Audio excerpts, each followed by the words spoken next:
Welcome to this LED TV manufacturing plant. Today I am taking you inside to see how modern televisions are made step by step.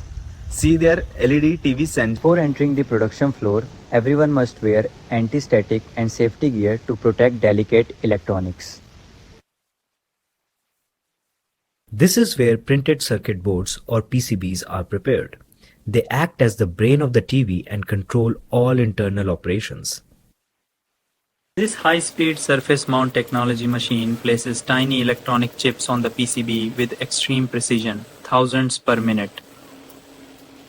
Here, every PCB is inspected under a camera system to ensure there are no misplaced or defective parts.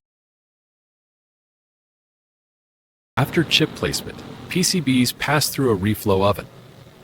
The heat melts solder paste and permanently attaches all components. These are the LED display panels. They are extremely fragile and handled very carefully to avoid damage. A bonding machine attaches the LED panel to the main frame and aligns it with high accuracy.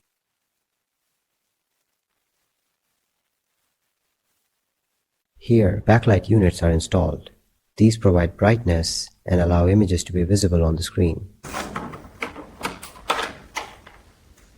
The mainboard is connected to the panel and other modules such as USB, HDMI, Wi-Fi, and speakers. Step adds the external frame and bezel that we usually see on a finished television.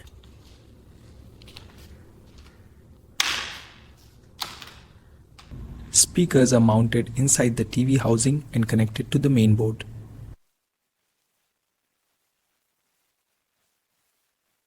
The TV software or firmware is loaded here. This controls the interface, remote functions, and smart features. Each TV undergoes display quality testing to check brightness, color alignment, contrast, and pixel errors.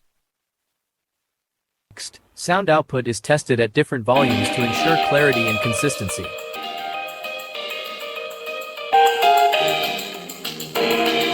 TVs run continuously to confirm they work reliably for long durations without overheating or shutting down. Once approved, TVs are carefully wrapped, sealed, labeled, and packed for shipping. The finished TVs are moved to the warehouse, where they are shipped to distributors and retailers worldwide. And this is the final stage. Finished LED TVs are loaded here into trucks and containers. From this point, they travel to warehouses, retail stores, and homes.